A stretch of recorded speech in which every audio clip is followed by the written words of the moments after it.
From AATH, the Association for Applied and Therapeutic Humor, this is Laughbox, the podcast for laughter and humor professionals. Here's your host, Chip Lutz.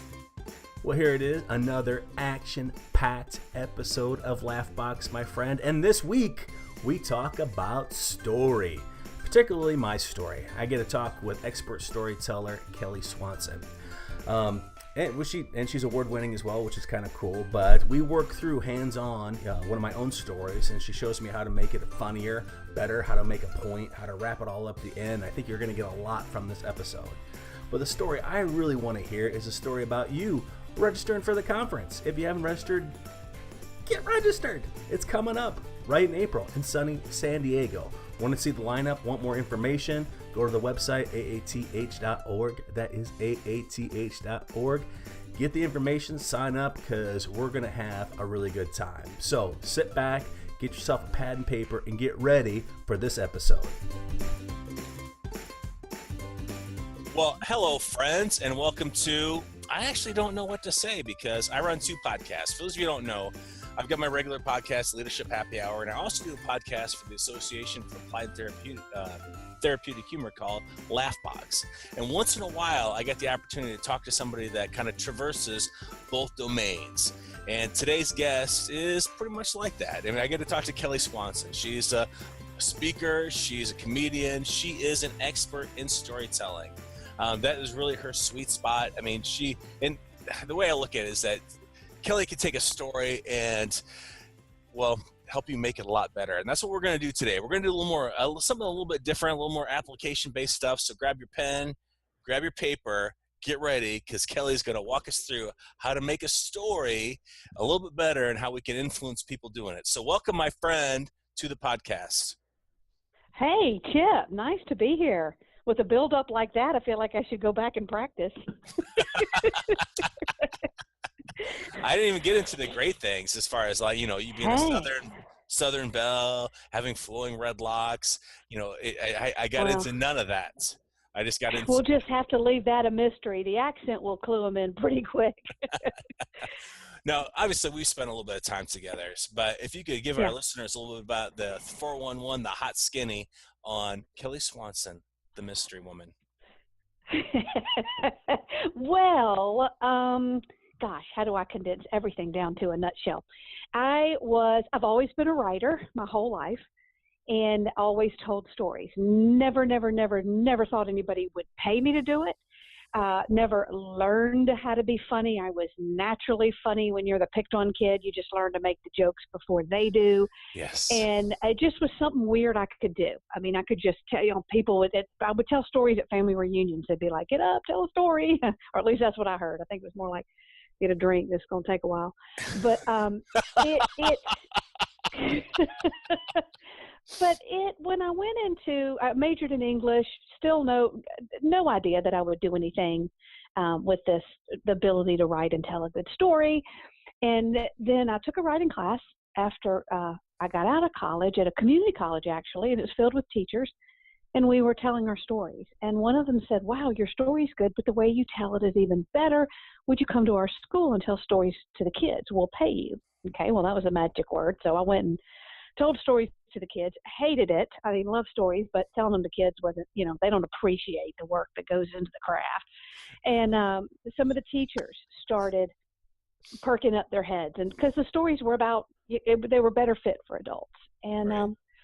One of them was a storyteller, and I never heard of that. I'm like, what? You're a professional? And she was like, I'm a professional storyteller. I was like, whoa. And so I fell into that whole world. Yes, there is such a thing.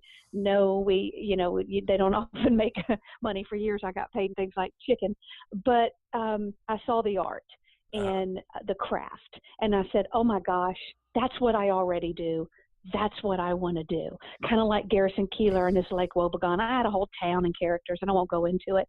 Mm-hmm. And so I set out, and I promise I'm almost done. I set out to become a professional storyteller. And for the record, that's not a glamorous job, and nobody knows what to do with you. And it was an art form, but it didn't fit anywhere.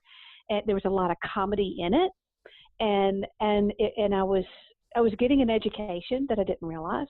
because it was making people laugh. It was making them cry. It was making them feel. They were connecting. I was already being a motivational speaker. I just had no idea what that was.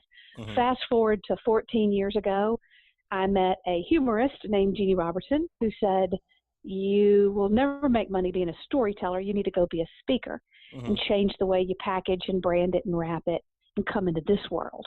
And then that was the shift. And I began writing speeches instead of comedy bits and just stories. And Chip, over the past 14 years, I've begun to, people would come to me. How do you tell these stories? How do you tell stories that make people change the way they feel, that move them? How can you tell a story that goes in front of a group of people who are nothing like you and in different industries and just, change their whole way of thinking? And it's because I could tell a good story. So I began to study that. And say, what is it? What are the pieces? And I'm still on that journey. How do you put it together? How are people influenced? They're, influenced psychologically and emotionally. And I've come to the place, and I'll just stop here, and then we can move in whatever direction, where I've learned and realized that we are all salespeople in this world. Absolutely. No matter what our job.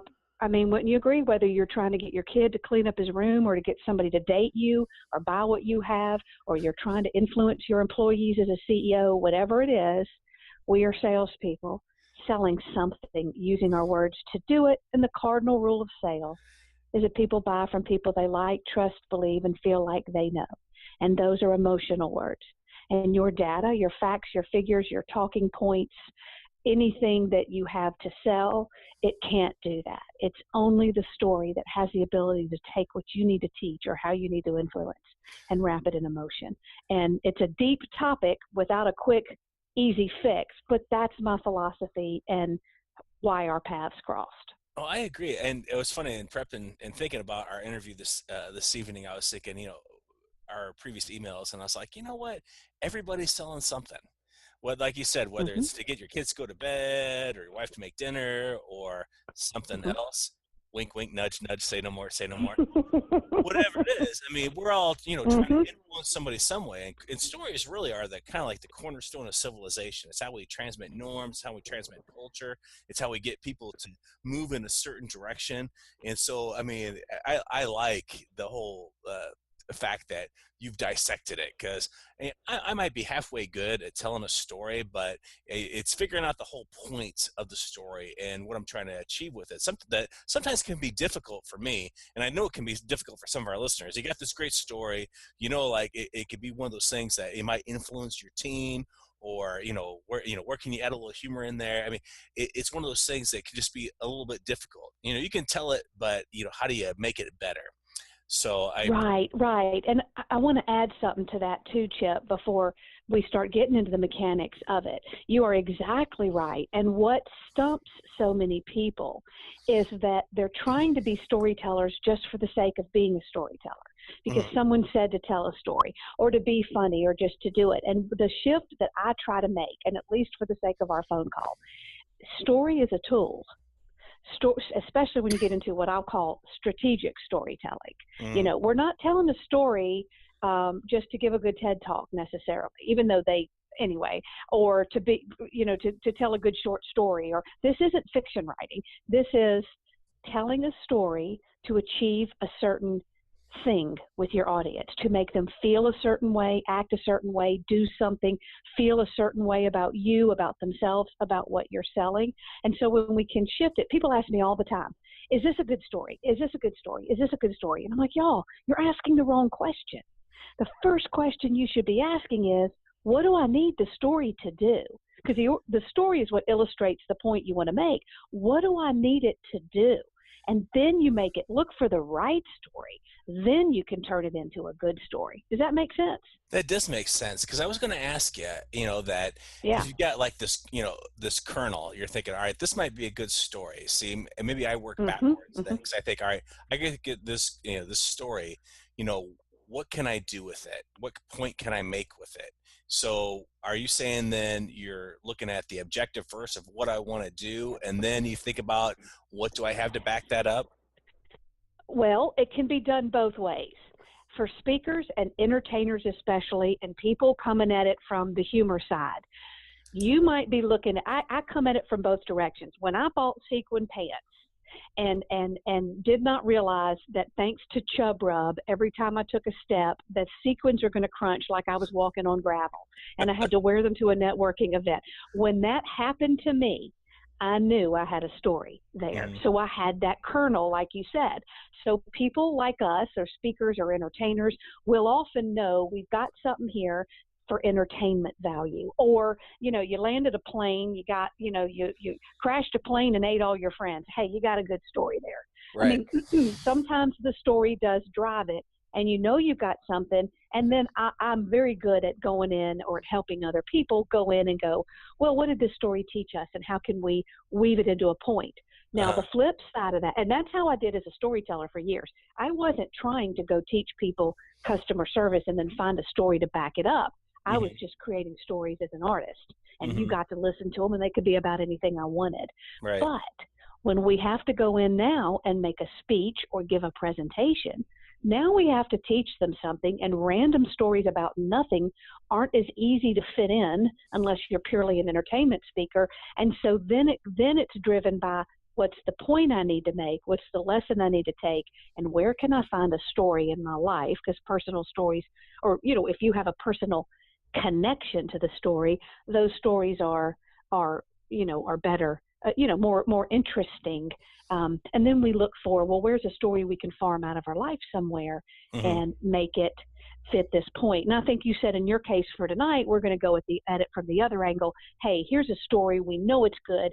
We know it's interesting. Now let's see how we can weave it into a lesson or a point, right? Right. Because I like the other way, but sometimes that's just a little bit harder for me, because I'm a little, I guess my mindset a little bit different. Is I've got this, and I have something that I can never share with people in a public setting that are hilarious stories, because they absolutely me too. Join the club. They absolutely have no point. They're sheer entertainment value. But well, I'll tell you what. Let me give your people a quick tip. Let me give them a quick tip, because I can take almost anything and weave it into a point. Let me give you one example before we move into your story. Marriage jokes are always the funniest, most relatable jokes in my speeches. That always gets the biggest laughs no matter where I am. Why? Because it's the most universally relatable. I don't know if I'm saying the grammar right, but it's what almost everybody on the planet can relate to, being in some kind of a relationship, whether it's good, bad, whatever that looks like. And I can go for 10 minutes saying anything I want to about my marriage, and funny jokes and things that happened the other day, and him catching me drinking out of the milk carton. And, I can go for as long as I want. Well, not as long. I could do it for an hour. But let's say I'm just talking about marriage for 5 minutes. And then I'll stop. I'll make all the jokes I feel like making, maybe even some random ones. And then I'll stop and I'll go, you know what? Let me tell you what marriage has taught me, if anything else. Boom, boom, boom. And see, I can spin it. That's a very easy way. Tell something funny about being a parent. Let me tell you what parenting, though, all funny aside, has taught me. And then that's how I take a lot of comedy bits and just just shift it. Take, not what this story taught me, but what being married taught me. Does that make sense? What an interesting concept. I had never thought about that before. Are you being sarcastic? No, I absolutely am not. Oh. No, I just, no. I thought you were like, duh. No, I just like, okay, because, when I tell a story, to make a point, I'll have it, and I'll have like the punchline, and then I'll move into whatever it was that, it taught me, but it directly relates. I'd never thought about twisting like that, like as far as like stopping and kind of like almost shifting and saying, like, all kidding aside, this is what, these things taught me. I'd never really thought about elongating the piece there, and then, shifting like that. That is yes. And here's the thing. A lot of speakers will say, or people might say, well, I can't go to tell funny jokes about my marriage for 5 minutes. That's not directly related, or doesn't have enough content. I have yet to have an audience anywhere on the planet come up to me and say, that was great, but I wish you hadn't have made me laugh for 5 minutes when you were talking about your husband. Nobody ever complains. They don't. It's only we only do that to ourselves. So Right. people don't, you know that, Chip, they do not mind when you're making them laugh, or when people say, they told me the story was too long. And I'm like, then that's a cue that your story isn't good. Right. Because if it's good, they're not going to tell you it's too long. That's a clue that they're bored. Even if you're working with engineers? Well, I mean, okay. Well, but hey, I've had left brain scientists, Chip, from the United States and other countries. And I thought, oh Lord, forget it. No jokes. They're not going to get any of this. And they laughed in all the right places. And storytelling is the universal. That's what I love about being a speaker and a storyteller, not a comedian, even though I'll say comedian in my tagline. When the jokes don't work, the stories do.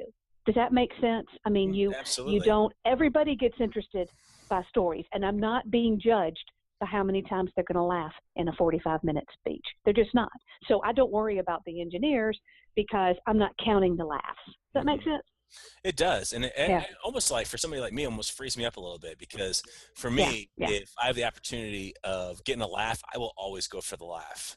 But me too. Yeah. Thinking about, well, the way you just put it though, makes it as far as like, it's more of,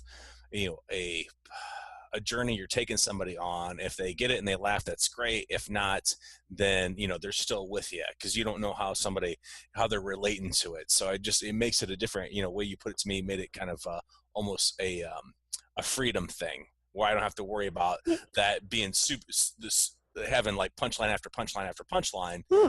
But I can elongate a little bit. That's amazing. And then you turn out to be funnier, unless you're in a comedy club where you are being judged based on how much you can make them laugh. Everything else is everything else is gravy. Even if you're a funny speaker, you're not, and so do like George Burns says. If they don't laugh, you pretend like it wasn't supposed to be funny. It's almost like music. I don't have to take them to the height of hilarity. I can say something that's just moderately funny. I don't care. I'm telling a story. It doesn't matter. So anyway, no need to beat that dead horse. I like that. It's awesome. So are you ready to get into a story? Yeah. How long is your story? Tell me that first. Or is it crafted out yet? It is not. Tell me where it's. It is not crafted out. I will just give you the Reader's Digest condensed version of the story. Sure. And I'm trying to figure out what the point is. So good. When, I started dating my current wife, Gwen. We had met in high school, and we started dating. And then I decided that I was going to ask her to marry me. So her birthday is Thanksgiving weekend. I'd gotten tickets to go see Chris Isaak, because we both like Chris Isaak down in Chicago. And so I'd bought the ring, and I was thinking ahead of time, all right, so I want to make this kind of special. So I had, emailed the producers of the show to see if I could do it during the course of the concert. Nothing, right? Got absolutely nothing back. So I was like, all right, I got to figure out what I'm going to do it that evening. So we go down to Chicago. We go to Ruth Chris for, dinner. Really nice. It's really noisy in the restaurant. I was like, this isn't it. This isn't the right time. It's too noisy here. We're at the concert, and it's still really, really noisy. And we get done with the concert, we're walking out. We're walking down Wacker Drive. There's really nice out. It's Christmas lights are up because it's right after Thanksgiving. And I'm like, this is the moment right here. So I asked her, how was your birthday? She's like, oh, it's the best day I've ever had. I said, is there anything I could have done to make it better? She's like, no, this was absolutely the best day I've ever had, as far as birthdays go. I'm like, not even if I asked you to marry me. And so I open up the box, I get on my knee, and that's when this homeless guy, seeing that I was stopped, came up to decide to ask me for money, right? So he comes up and he's like, hey buddy, you got, can you spare some change? I'm like, look, you're really interrupting a moment here. And he's like, and I was like, he's like, well, you got any money? I'm like, oh, I might in a minute if you could just give me a second. And then when realizing what was going on, he decided to, give us, his tips on a successful relationship. And I was just like, it was one of those things where I was like, I've been trying to plan the perfect evening. And then at the end, it was just like, I couldn't have planned this guy coming up. And I was like, this is a really great, to me, it's a really funny story. It's one of those things where, like man plans, God laughs. But I try to figure out like, what the overall, point of the story is, and how I, make it elongate it and make it a little bit better. So I'm making some kind of point. So if I was, there, in front of, I got my team there, and and I got this story, what do I do with it? Because in and of itself, it's kind of like ironically kind of funny, but Okay. Okay, I'm ready when you are, but I don't want to. If you've got more to say about it, I'll let you go. I've got my paper out. I got my pen. I'm going to suggest that anybody listening do the same, because Kelly is genius, and she's going to share some tips on how to make things better. Well, don't say that. That raises the bar. Well, and here's the thing too, people listening, Chip, you feel like you're getting all the attention, but I have found that people learn more when it's somebody else's story and they're on the outside looking in, because they're more objective about it since they're not in their own story. Mm-hmm. So actually the people listening are probably going to learn more than even you will in this moment. So everybody, it's interesting how when we're listening to somebody's story, we're immediately seeing how it can apply to their own. So the first thing that when a story comes my way, and obviously it's a great, it has, I look at, is it going to do what it needs to do, and is it going to be interesting enough? If somebody says, hey, I went to go buy a ticket and they were closed, is there a story there? And I'm like, what? I don't even care. I mean, when I'm looking at a story, I kind of look at what's going to make me care about hearing this story. And the first thing is it going to be halfway interesting? Mm-hmm. And if not, can I make it more interesting? Now, your many stories we hear out there, because, I'm sure everybody has an uncle who tells stories that absolutely have no purpose, and you just, every story we hear is not interesting. So luckily you gave me something that's a no-brainer. I mean, that is funny, and it's a story that has drama and suspense. You're going to marry her. You're going to ask her, in this moment, and here comes the homeless guy. I mean, it's already funny. It's already funny. It's got a great potential for good characters. I know you, so you're a good character. And the homeless guy comes up and interrupts. It's just a moment you don't expect. And in humor, for all you humor people listening, we know humor is the unexpected. It's you think this is going to happen, and here's a twist. So homeless guy walking into a marriage proposal and then giving you advice is not what you expect. Okay, that's hilarious. That could even be a sitcom episode to me. It's so funny. So I'm already going, I wish that was my story. It's already, so, and you could tell it tomorrow and it would be great and everybody would love it. Now, it doesn't go anywhere. It kind of drops off, which is what we're going to work on. But I want to let people know that where I take a story is I take it to I get crazy with it. I do. It's like music.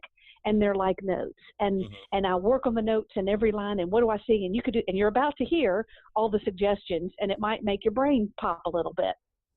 And you don't have to use all of this, and you can pick the pieces that you do like. But I think, in fairness, I want to show you all the things that I see, and you can decide how much of it you want to use or where you want to go with it. So, for entertainment's sake, it's a good story. Now, the next thing we have to say, now it's so good that I wouldn't worry if it fit right into my topic. I'd find a way to do it. I'd smush it in there somehow. But it's quite easy to figure out how to make this fit. Tell me really quick, I know kind of what your brand is. What is this speech that this is going to drop into probably going to be about? Leadership in general? What is the speech that you're going to be up there delivering when you tell this? Leadership? Well, more like self-leadership, that, getting past, different things that I'm working on, a new keynote right now where I'm looking for some new stories. And I was like, thinking about self-leadership and that you got to take care of yourself first. Got it. And let's get an idea of the audience. Are they people in positions of leadership, or they're people in positions of influence? And I know it varies, and it doesn't really matter because the story can go in front of anybody, but just to sort of give me an idea, who's sitting out there in that audience? Give me an example. Mid-level managers, leaders. Okay, got it. Okay, that's enough context because you really can. It's a funny story, and I love, just like we said a minute ago, some people will say, don't do personal stories on stage. They don't belong. And I'm like, I disagree, because if we're influencing people, a personal story about your marriage is something everybody can relate to. And you can just easily give it a business application. What you learned in marriage can apply in the workplace, and it's an easy, seamless thing. So there are two things. Let me first tell you how we weave it to a point, because I also see a lot of things you could do with that. especially humor-wise. Okay, but the first thing you asked me, the first major thing that needs to be done is it needs to go somewhere. It drops off. It's, you can't just say it's, you can't end it the way you just, I know it was a condensed version, but you can't just end it that way. It has to go into a point. And for me, my brain immediately, when you're talking about leadership and personal development and being the kind of leader you need to be, one of the things, okay, and so you could tell this story, we could give it a better punchy kind of an ending. And then you pause, you turn to the audience and you say, you know what? Okay, let me think. You could have some kind of line in terms of that moment reminded me that as leaders, we can do our best to create the right vision, to cast the vision, to create the blueprint, to plan. You see where I'm going with this. We can do whatever we can to create the business model that we want or to create the leader that we want to be. But I'm just going to tell you, despite the best laid plans, every once in a while, or life never goes the way you planned. And every so often, that homeless guy is going to wander into your marriage proposal. And you use that, it's an analogy, Chip, for the fact that as a leader, you need to you cannot be rigid. And this is the point. You can, and I know you've probably got some sayings that'll go along with that kind of. You can have be firm in your principles, but flexible in your methods would be a great phrase that can go along with that. Uh-huh. You could. So one way you could take it is you tell the funny story, we give it a better last line or whatever, and then you turn and you say, hey, let's face it. As leaders, we can do the best we can to create the best scenario, the best quote unquote marriage proposal. But every once in a while, you're going to have a homeless guy walk in and things are not going to go the way you planned. And then, Chip, you can have another lesson in there in what you decided to do in that moment. Because what you're doing is you're taking what happened to you in that moment. And even though none of us knows what it's like to have a homeless guy wander into our marriage proposal, we all know what it's like to try to plan something that doesn't go the way we plan. Mm-hmm. Or you can take, okay, so that's we've already given you one way to go. You could also talk about the difficult people who come in, who come in to play. So being a leader is about dealing with difficult people who take your control away.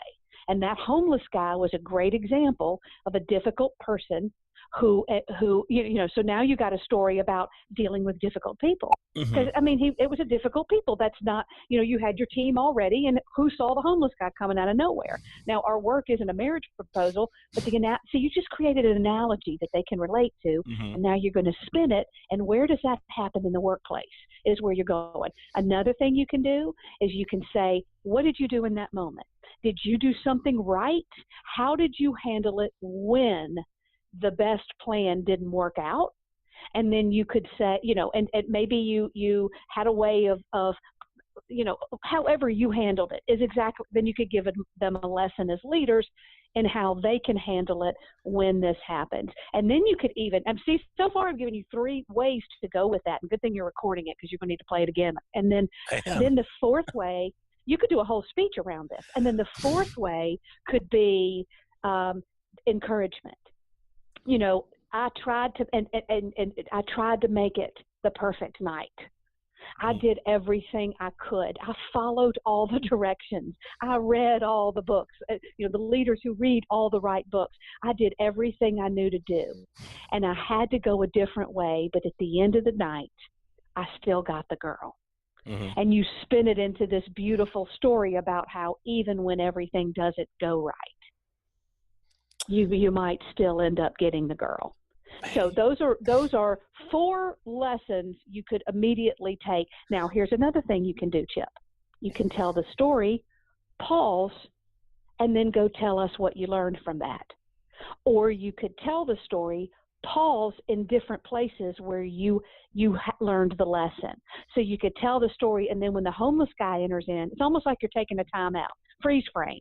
Mm-hmm. Look at what just happened here. And then you could go over to another part of the stage, relate it to their audience, to their work. Mm-hmm. And then, so anyway, back to the story.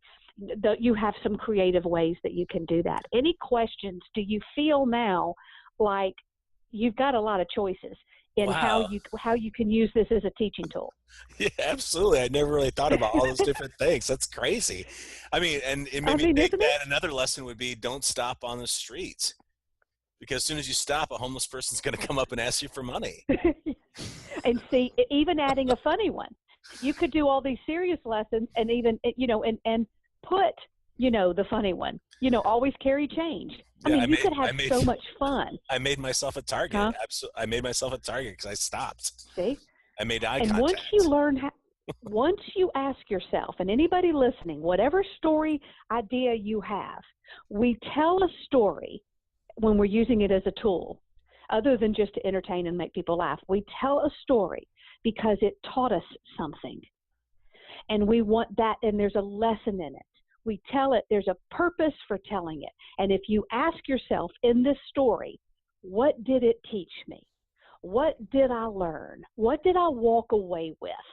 Then the floodgates open up. And once you get used to doing it, you're going to be like me in that you're going to keep taking that same. You could even ask a story to your buddies or to your other people and whoever you choose to brainstorm with. Say, just like you did with me, throw it up to some others and say, hey, here's a story idea. Where's a lesson in there? And people will probably start throwing it out. It's easier than you think, Chip. You're not going to struggle with it much anymore. Well, it has direct applications. I mean, not just for speakers, but anybody that's running a meeting that you're like, all right, well, I've got a big thing. I'm trying to get people to another side tomorrow. I mean, take it from the other aspect from what we started with. Like we went the route of, I've got like this kernel of a story, but thinking about what point I have that I want to get or where I want to move people influence wise. All right. So I want to get people from A to B. What has gone on in my life that, symbolizes that or signifies that, and then just kind of developing it like that. I mean, it's, I like the way it illustrates it. Yeah. As leaders, we're using stories. I wrote an article on Huffington, called 6 Stories Every Leader Should Be Able to Tell. And that would be a good one for those of you on the podcast who are on the leadership side of things. Well, the humor people can too, but anyway, and leaders are trying to do a lot. They may be trying to teach something, and kind of what you're talking about is, hey, I need to teach a principle. I need to teach a strategy. I'll give them a story so they can understand it. Leaders are trying to get trust from their people. Right. They're trying to develop followers. I mean, again, we're the salespeople. Develop trust, likability, get them to believe us and follow us. And so, let's say you've got a new leader in front of the people, and he or she's given a presentation for the first time. Then he might, and maybe, let's just say, like many people today, don't trust their institutions anymore, or don't trust people in leadership. I think we have a big issue with trust in leadership. I really do. And I think people are coming into it distrusting, and it's harder to earn it. But a leader could have a story. You can't just say, hey, trust me, I'm humble. You can't, everybody talks about what kind of leader that that's going to be my next article, is everybody knows what kind of leader they want to be, but they don't think about how they're going to show their people they're that kind of leader. And a story is such a great way to do it. But one great example, you have a leader in front of the people for the first time. They may see you as, well, wait, let me switch it up. My father, somebody may look at it and go, oh, he's just a wealthy guy who owned his own company. He never knew what it was like to struggle. And I turned to that person and I said, okay, excuse me. Let me tell you the story of a kid who had nothing, who got no presents growing up, who lived on the poor side of the tracks, who sweated and saved every penny he had, and then suddenly I'm weaving a story that shows who he is. It shows who we are as leaders instead of telling who we are. Didn't mean to go so far down that, but it's not even just to teach a point. It's to show who we are in those positions of influence. All right. So where do we go? Oh, should we go to making the story better? Yeah. Is that where you want to go next? Let's hit on that real quick. How would you make that story better? Okay. And the first thing, and I want to make your story somewhere in the middle between just bells and whistles and cute little things to make it, because I told you I had other things that you can add to that story. But when you have a story and you know that it's got a point now and how you're going to use it, when you're putting the story together, you need to make sure your story has, and yours has it, but I want the listeners to hear this. You need to make sure your story has a character in it. A story is about a person, and you're going to go, duh, but it's not about a group of people. It's about a person with a problem. Mm-hmm. And the problem has a resolution, and there is emotion attached to it. And then there is a lesson. A character with a problem, emotion attached, a resolution, emotion attached, and then a lesson. And let me make it even more simple. Story is about somebody with a problem that's solved, mm-hmm. but we don't connect to the story until you tell me how you feel in the story, because humans connect to emotion, not plot. So when I don't know, I haven't been in the same series of events that you have in your story, but when you tell me how it made you feel to have this conflict and have it resolved, now that I can relate to. Oh. Humans connect to emotions, okay? Right. They're not just giving not giving the facts, but actually sharing a little bit during the course of it, like as far as like maybe the angst I was feeling, and worrying about at the right moments. I've been planning this and nothing seemed to be working out the way I wanted it. So share a little bit on that. Yes. Okay. All right. Yes. And you don't have to go deep into it. But it adds that's where we connect in the story even more deeper on an emotional level, is we start to recognize, and in sales, this is huge. I mean, and we're all salespeople, but, when we start to recognize that emotion and we know we have it, then your solution matches. We're test driving your truth. I won't go too much into science of story, mm-hmm. But I'll just make it totally simple.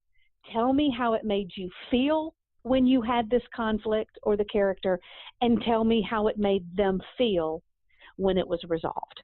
So now let's go to your story and look at ways and the ways to make it better are actually humor related. My brain you tell a good story, Chip, and you stick to what's important. You didn't clutter it around with a bunch of unnecessary stuff. Now, you gave me the Reader's Digest condensed version. So I'm hoping when you write out this story, don't add a lot to it. Shorter is better, less is more. Only add something that's going to get a laugh, that's going to make them feel something, or add those elements that you just said you wanted to add, like the lesson and the emotion. Mm-hmm. People bury their stories. It's the same way with a joke. The longer you better make sure that payoff is worth it. If you took me, depending on the length of the trip you took me to get there. Right. Same thing with a story. Less is more, and if you force yourself, and I'm going to tell you with this story, it doesn't need to be more than 5 minutes. Okay? So when you force yourself to get it in 5 minutes, I try to make every story 5 minutes.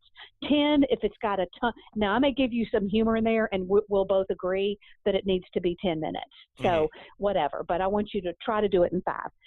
Let's start at the beginning, and if you will, give me the Reader's condensed version again, but I'm going to tell you to pause, because I'm going to stop you intermittently and tell you, because now I've forgotten. So try to do it again, and then I'll say pause, and I'll give you my idea. Okay? Can you do that for me? I can. All right. So, and I'll do it pretty quickly. I'm aware that that we don't have a whole ton of time left. All right. So I decided that I was going to ask Gwen to marry me on her birthday, and I'd got tickets to go see Chris Isaac, because we both like Chris Isaac. Okay, pause. Now, when you said it the first time, you said my current wife. Mm-hmm. I thought that was funny, because I'm like, what? Is he going to have another one? Did he have one before? I did. And so your brain wondered. Well, I just think it was funny you used the word current. Uh-huh. Unless you're going to say something about that, take out the word. Okay. Because I can't explain it. My brain tripped on that, and you don't want my brain stopping and wondering. So when you said my current wife, but if I was going to use it, then I would be able to say my current wife, and I could segue it, because I have had more than one. Yeah, or you could say, not to be confused with my past wife or my future wife. You could make a joke. Okay. A funny little, and they'll think that's funny. But I'm just telling you, it tripped my brain. Now, you didn't do it the second time, but when you said current, it threw me off. And we want the shortest path. Right. No fancy words. No, I'll often tell people, I'll say, get there quicker. And one thing that I loved about the way you told me the story, which I hope you do when you write it down or when you give it, you told it like it was a conversation. Stories aren't performances, and we don't tell them the way they're read. We tell stories the way they're told. So many times when we write stories, we write the way we think it's going to be read, or we just automatically write the way it's going to be read, and then we wonder why it doesn't sound natural, because that's not the way we talk. We need to write our story the way we talk. My stories, Chip, when you read them, don't make any – well, they make sense, but they don't read well. You couldn't put them in an article because I'm writing it in incomplete sentences and fragments. I'm writing it the way I talk. So, Nice. So you're going to open up, and you could go – how long have you been married? 5 years. I would say I've been married to my current wife, Gwen. Now, if you're going to use current, not to be confused, make a little joke. I've been married to my wife, Gwen, for 5 years, and I still remember the day I decided to propose. I want you to have a stronger opening there. Okay. You kind of, weekly, you know what I'm saying. You just kind of, strolled into the story. Make it more of a, boom, like that. Remember when I was going to propose? I had it all planned. I was going to propose on her birthday week, on her birthday. I mean, we don't even need to say it was Thanksgiving, and we don't need all that. I would just say I've been married to Gwen for 5 years. My wife of 5. I still remember the day I proposed. Luckily, we're recording this, so you can go back and play it. I was going to propose on her birthday. I got tickets to Chris Isaacson. Okay, Chip, I got no idea who that is. And if I don't, I may be a complete idiot, which I am, but you need to tell the audience something about who that is. Because then my brain wondered, who is that? Is he country? Is he, and we don't want their brain. Who is he? But should I know who he is? Who is he? No, I guess not. He was popular early 90s. So. Okay, well, show me, don't tell me. Give me some kind of okay, here's how you add flavor. These are things that aren't necessary, and they're just opinions, not hard and fast right or wrongs. These are things that add flavor. Oh, you don't know? So you can say, I got her tickets to Chris Isaacson, her favorite group. Oh, you don't know them? They did that song, like a hurricane, and then sing a couple of, just a couple of words of it. Adds flavor to the story. It's not right or wrong. Nobody will notice if you didn't do something like that. But I'm a little bit more invested, and I'm not wondering who. But I like the fact, that you're going to a concert. So you say, we're going to Chris Isaacson. Oh, you never heard that song? Oh, we did Like a Hurricane. Like a hurricane, baby, rock me. And they'll laugh because you're just playing, in the story. And then you say, in fact, I got the idea that I was going to go propose at the concert. So I sent them an email. Pause. And they never answered. Have a little fun with that drama. And in fact, you got a we don't want to make too many teaching points in there, but when you start looking at teaching points in stories, your plans were getting waylaid in many places. And the restaurant, too loud. And so you can kind of build these disappointments, take a shorter path to get there. I'm going to kind of sort of put words in your mouth for this opening. So we buy tickets, and we're going to go to Angus Barn first. Wait, you didn't. Oh, so they never answered. That's okay. I'll just propose at dinner. So we're at the Angus Barn. Oh, never been to the Angus Barn? That's where you sell your kid to get a steak or something. Make a joke about how expensive Angus Barn is. Because and they may not know. I know how expensive. Wait, was it Angus Barn? No, where was it? Ruth Chris. Oh yeah, Ruth Chris. I'm right. So make a joke, and most of us will get it. But even if they don't know a Ruth Chris, and exaggerate it about how expensive a steak is. So you had to take out a loan to go get a steak. And we're having a little bit more fun. Does that make sense? So you can make a joke about the steak. And I was going to propose to her. Too loud. Couldn't do it. And then you're quickly going. So then I said, I was going to do the concert. Too loud. Couldn't do it. So then I'm thinking, all right, here's my last chance. We're walking down. What was the name of the street you said it was? Wacker Drive. Wacker Drive. Okay. Okay. It's a funny name of a street. And it caught my attention, and then I made a little joke, and then I laughed, and I'm not saying you could make a joke, but I also thought, what street's he talking about? You kind of, I don't know, there's something you could make a joke about the name of the street, and not be totally crude, but that's hard for me. I know. Well, I know. Me too. I mean, I made a joke and I was listening to the story. But you're like, we're walking down Wacker Drive. And contrary to its name, it's actually a really tasteful street or something. You've got an opportunity there to make a joke. But we're walking. But the way you said it, it was kind of like made me think I should have known what that street is. And Right. I didn't. So I was kind of a little lost. It is in Chicago. I mean, it's a fairly well known. I mean, it's a well known street here in Chicago area because that's where I live. So it's I assume, okay. I assume Well, people would know what it was. Okay, don't assume. They don't. I mean, if you're in Chicago and even anyway, don't. I'm just telling you as your listener. I didn't, and it doesn't matter because I get it pretty quickly. So these are and my brain did a little hiccup. Because I thought, I'm supposed to know that street, and anyway. Yep, that's good advice. I said that's good advice. Absolutely. Right. So, okay, I'm showing you, Chip, how to get there faster. Are you seeing how I'm just, so then I'm here, None of those really needs to be extended. Next thing you know, and raise the stakes. A story gets better when we raise the stakes. So again, have some emotion. I forgot to insert that, but they didn't call me back. And you don't always have to write the emotion. You can just have it. Or you can say a statement like, oh my God, what am I going to do? It's almost like you're reliving the story instead of off to the side telling me about it and reciting it. Yeah. So as the stakes build, oh my God, they didn't answer. Okay, I'll just do it at Ruth's Chris. But I didn't get a chance. The waiter was in the way. I mean, you could just have some fun if you wanted to be more funny. What got in your way at the steak place?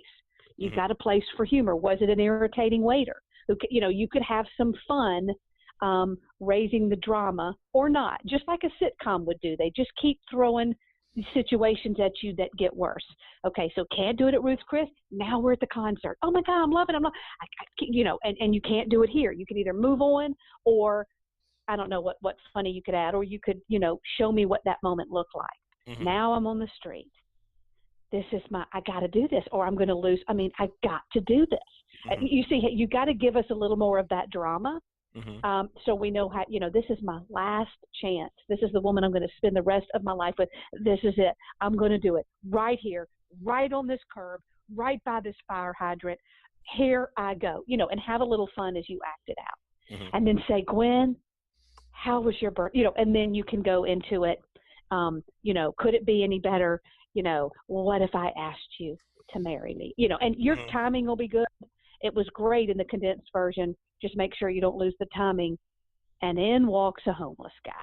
Right.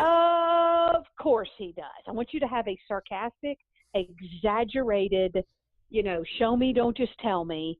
You've got to be kidding me. Let the audience have fun with that and whatnot. So,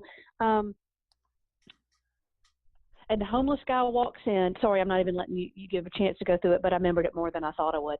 Okay, the homeless guy now, Chip, I couldn't see him, and he's a big character in this. So I need to see him. You need to somehow show me what he looks like, and I only need a couple of details. But what did he? And don't be true. I don't care if it's. Don't worry about what the actual details were. Just paint this picture. So I've been down to propose, and here comes this homeless guy stepping right into my moment. And he's got this, he's wheezing, he's weaving a little bit side to side, he's wearing combat boots. I don't know how you want to describe him. Play around with that. But give me a detail or two. And he sniffed, and what did he say? I mean, oh yeah. So in walks this in walks this homeless guy, right in the middle of my marriage proposal. Wants to know, can he borrow a quarter, or whatever, or do you have a dime or whatever? So show me kind of the drama. Buddy, can you not see what I'm flipping, proposing to my wife here? And he wants to know, and she's like, give him the bread, give him the rolls. We don't need the leftover rolls. You could have some fun with that. And you have to treat this, because this is a funny moment. You have to kind of figure out. So I'm like, dude, can you not see? Can we chat in just a minute? I'm trying to propose to this woman here, and she's like, oh, yes, I'll marry you. And so the homeless guy, at least he had the decency to step back a little bit and wait for me to finish my proposal. And then, get this, he doesn't walk off. No, he stays and gives us marriage advice. For 15 minutes, the guy stood there and told, and then so you could play around with that a lot, and I'm not sure how to exactly, and then he shuffled off. And that, my friends, was the beginning of a 5-year, make some kind of statement that caps off the story, that ends it, that tells the audience, and that's the end of the story. Instead of, you know what I'm saying? We need, I don't have it right now in the spot, but something that just sort of, well, there you go. And, Right. No, that's where you can turn to him and say, and then he shuffled off, and my wife and I looked at each other and busted out laughing. Or we sat there and laughed. We still laugh about it to this day. We invited him to the wedding, but we would have invited him to the wedding, but we never got it. But we didn't get his address. Okay, that's funny, but you might offend somebody. We took it as advice, and we've never had a fight. Yeah. And then you could, and you could say, so why am I telling you this? That's always a great transition. So why am I telling you this? Because you know what? That is a lot like life. No, it may not. You may not be proposing to somebody, but as leaders, we all get, and then you just say, because it's a lot like life. There is something to be learned. You know what? That homeless guy actually taught me a lesson I'll never forget. And then boom, you're off into your lessons. That's what I would do with it. That's what I would do with it. And there are probably opportunities to even get more humor, but I had to condense it to just the broad strokes that we could get to right even away. That was fantastic. You are brilliant. You absolutely are. Oh, well, thank and you. I know why, and I know that anybody listening is gonna be able to like, oh, you know what? I never thought about this, because that's what I was doing the whole time you were talking. It's like you gave me so many things I never really thought about before.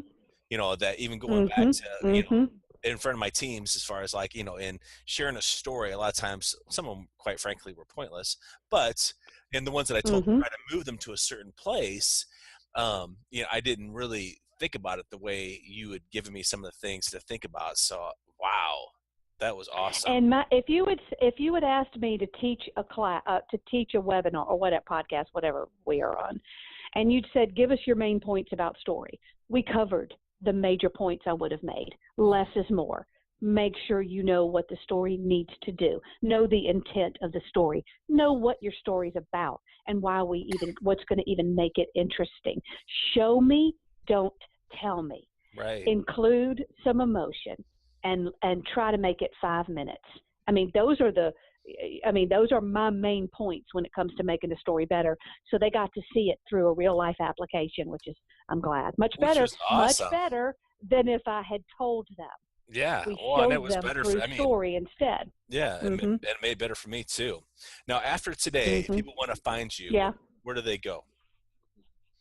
There's a joke there, but but I censor myself, so I don't get to say half the jokes that come in my head. The best thing to do, Chip, is just to go to my website, and it's motivational speaker kellyswanson.com. Or they can Google me, just Google Kelly Swanson speaker or whatever, they'll find me. But or find me on LinkedIn. I've written a lot of articles about this stuff. So motivational speaker kellyswanson.com. Yeah, well, and I'm going to look up that one, the 6 stories every leader should know. I somehow missed that in my feed, and that would be something I absolutely would want to read. Yeah, now, I can't remember where I wrote it, but email me if you can't. I think I did it on Huffing. Oh, it will be on my website under articles. You'll be able to find it. Okay. Now, normally, because on my Leadership Happy Hour podcast, and since I'm traversing both, at the end, I always ask people a few random questions for my overstuff. Would you rather? Okay.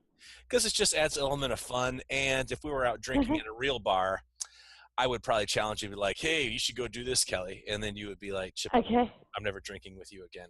So I'm going to flip the pages randomly. Let me ask my first question. Would you rather, Kelly, have frequent spurts of uncontrollable drooling or be a bedwetter? We're assuming I'm not already a bedwetter. All right, we answered that one. Very good. No, I would say bedwetting, because at least if you wet your bed, only you and your husband know about it. If you drool, it'll be in public. So there you go. That's my answer. It's an easy one. Easy one. Second question. Would you, Kelly, rather have heinous breath and good teeth or gross teeth and regular breath? I would rather have. Well, my teeth aren't that great. I would rather have the bad breath, the heinous. Oh God, but I would assume you could do. These are hard questions. I would rather have the bad breath. That's what I would rather have. Okay, now this is the hard one. This is the last question. This is the hardest one because you are a parent. So I'm going to throw this out here for you. This is going to be the moneymaker right here. Would you rather run over your daughter's new puppy or forget her birthday for 2 consecutive years? Well, I don't have a daughter. Trick question. No, I have a son. All right, your son's they don't forget running over a puppy, I would imagine, because I did that once and that didn't go well. No, I'm teasing. I would forget the birthday. I would forget the birthday 2 years running. Hey, when Will was little, we used to lie. He didn't know the calendar. Yeah. And so I am not lying, Chip. I would make his birthday. One time when he was like 4 and we were at somebody else's birthday party, I told him it was his. And he thought that it was his birthday party, and it was somebody else's birthday party, and he didn't even know. We gave him presents when he got home. Isn't that funny? That is awesome. That's almost as bad as when on New Year's Eve when we used to turn the clocks ahead so the kids would think it was midnight, but it's only 9 o'clock, so I could go to bed. Oh, that's smart. That is smart. I need to try that. Like, hey, I love these random questions. Happy New Year. Happy New Year. Anyway, well, I appreciate it's your birthday. I appreciate you spending time with me today. I know that the listeners will get a lot from the stuff you shared today. Thanks so much for your time. Hey, you're welcome anytime. Let me know when it's ready, and I'll share it with all my people, too. I appreciate it. And I hope everybody listening got something out of it. Have fun telling your story. Thanks. So what'd you think? Pretty awesome, huh?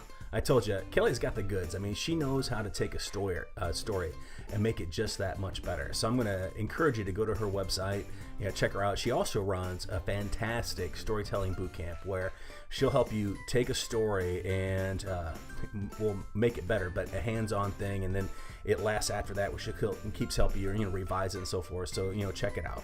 Again, go to our website, aath.org. Get some information on the conference. Get registered. I can't wait to see you there. And if you're interested in doing an interview for the Laugh Box at the conference, let me know. Shoot me an email at chip@unconventionalleader.com. That's chip@unconventionalleader.com. 2 L's in the middle. Love to schedule an interview with you and get you on the air. So until next time, it's Chip Lutz signing off.